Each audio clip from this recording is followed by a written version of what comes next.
Ces 7 secondes ne sont qu'une infime partie du martyre de ce chaton. Son propriétaire l'enfermait aussi dans un vide sanitaire ou au congélateur pour le faire taire. Une vidéo circulait sur le net et c'est un internaute choqué qui a signalé ces actes de cruauté aux associations. C'est horrible. Ah, mais c'était quelque chose de voir ce petit chat comme ça.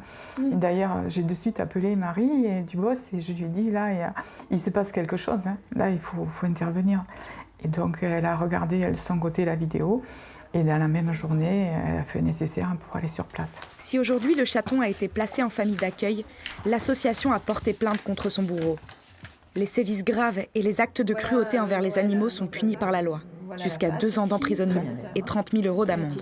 Alors elle a été assassinée, frappée à la tête. Elle a reçu un coup. C'est une petite chatte adorable, libre. Un gentil énergumène lui a asséné un coup de matraque entre les 2 oreilles.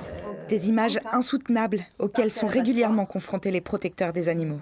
Nous, à l'ARPA, on peut dire, n'est-ce pas, que ça explose. Je dis bien explose. C'est pas, il y a une petite progression, ça explose.